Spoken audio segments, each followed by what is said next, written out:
Don't you worry, the clip's about to begin, but don't forget to subscribe. Or else, don't make me turn this website around. All right, we got one last caller today. We have Veronica in North Carolina. Veronica, you are on the line. How can we help you? Hi. Hi. So What's your question? I come from an evangelical Christian family, and I'm trans and I'm an atheist. And so, that went about as well as could be expected.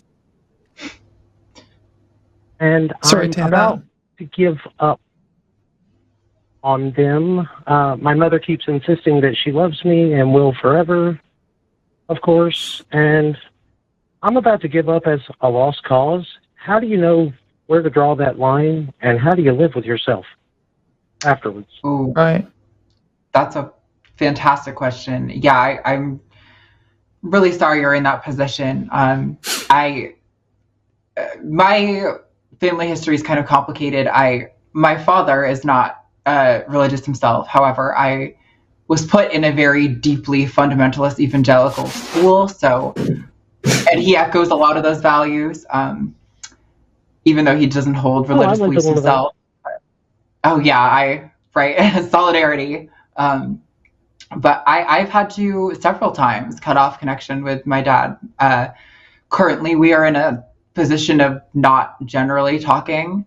And I think the line is hard to draw. The kind of rule of thumb that I like to use in these situations is that I don't hold grudges ever, but I have very strict boundaries. So where this applies with like my father, for example, he has a kind of inability to be respectful. Will unabashedly target you and kind of attack you even if you try to, in a fair way, be like, hey, you said this thing and it kind of made me feel not okay. Like, I'm not trying to grief you for it or make you feel like a bad person, but I would just like an acknowledgement that like you're aware that happened. He'll totally flip the script on you. So I totally get what you mean, because he also will. Yes. He also all the time will say, well, I just want you to be happy. But then his actions seem to completely contradict that claim that he wants me to be happy and healthy. So I think if you're feeling like they want us to maintaining be happy and healthy as long as we conform. Exactly. I think it's important to know that you are the one who gets to draw your boundaries. You are the one who gets to draw those lines.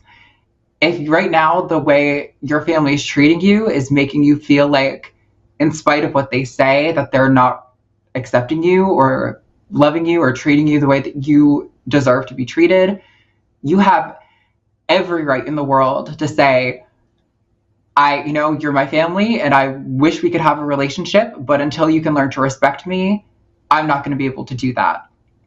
And I think, if you don't want to leave the door open, you don't have to. I think it's a good idea, probably most of the time, to at least leave the door open, to say, if you're willing to talk about this, to acknowledge it and move on, great, we can do that. But yeah, that strict boundaries, but no grudges, I think is a policy that has helped. I felt a lot of regret for a long time when I cut my dad out, but I have since come to just feel that, it sucks. It's not ideal. I would love to have a relationship with my dad, but that's just not the situation I'm in. And when he's ready, I'm always going to be willing to bridge the gap. But, you can only keep going more than half the distance between you so many times before you realize that they're not even meeting you halfway. So I think not holding a grudge is easier than it sounds. Yeah. Definitely a lot easier than it sounds. That's very true. I think it takes a lot of emotional work. I've been in therapy for I don't even know, on and off for over a decade. I've had to do a lot of inner child work is really popular. I think that is really valuable when you have a strained relationship with your parents, to kind of be able to, in essence, talk to your childhood self and to say the things that you knew a parent should be saying to you, to say that, you're worthy of love and respect, and that you deserve to be treated like a human being. But yeah, I'm really sorry you're in that position. I hope that you're able to. Yeah. Yeah. So I guess I can add a little bit. I'm sorry for faffing around. Poppy was being an absolute nightmare, and so I've got her now. But so my personal experience when I came out to my parents, it didn't go horrifically, but it did not go well at all. And it took me maybe 5 years before we got back to normal. I think it was maybe I had 4 bad Christmases in a row, and the 5th one was the first one where I like felt at home again. So it can take a long time. Oh wow! And both of them moved at different speeds.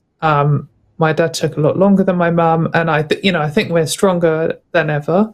And I love them, and I know they love me. And I also knew, like, when they say, "I love you," and you, like you were pointing out, "Oh, we love you if you conform," I knew that was part of it. But also, I knew they just loved me. I knew that my dad was prepared to drive, hours across the country to come and fix my washing machine. I knew that, my mum still wanted to hear about my life and stuff. I did know, love is very complicated and there's lots to it.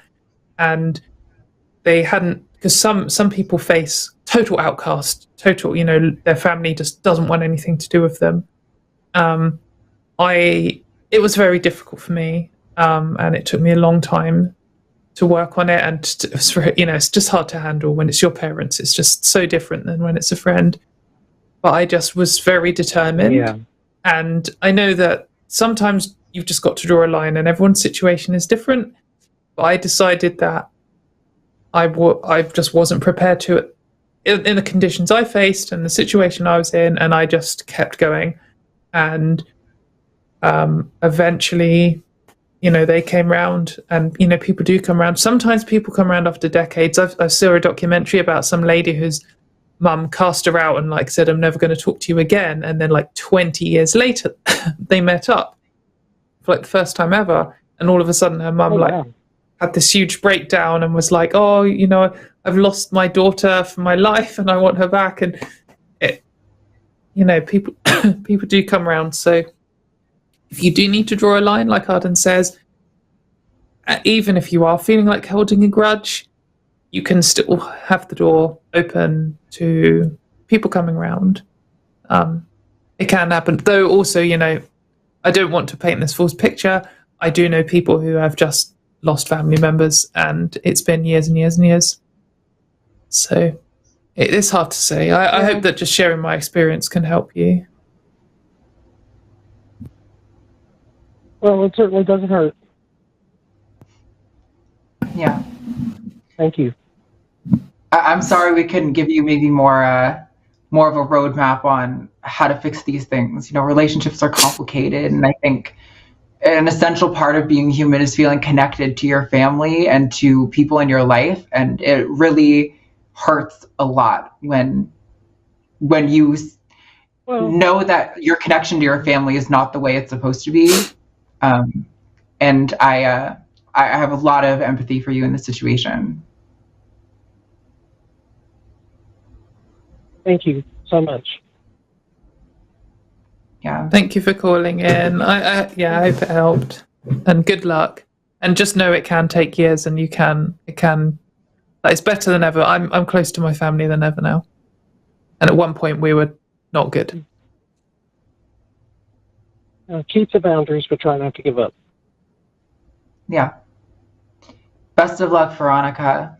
Thank you for calling in. Thank you both so much. Thank you. Gosh, wicked, that was a good show. We had a lot of calls. Yeah, that was our last caller. I have no idea how many rants I did. I'm so sorry. That's okay. I think Hey, thanks for checking out this clip for The Line. While you're here, hit that like button, hit subscribe, turn on notifications, and then share this with that bitter uncle of yours who loves talking about the good old days.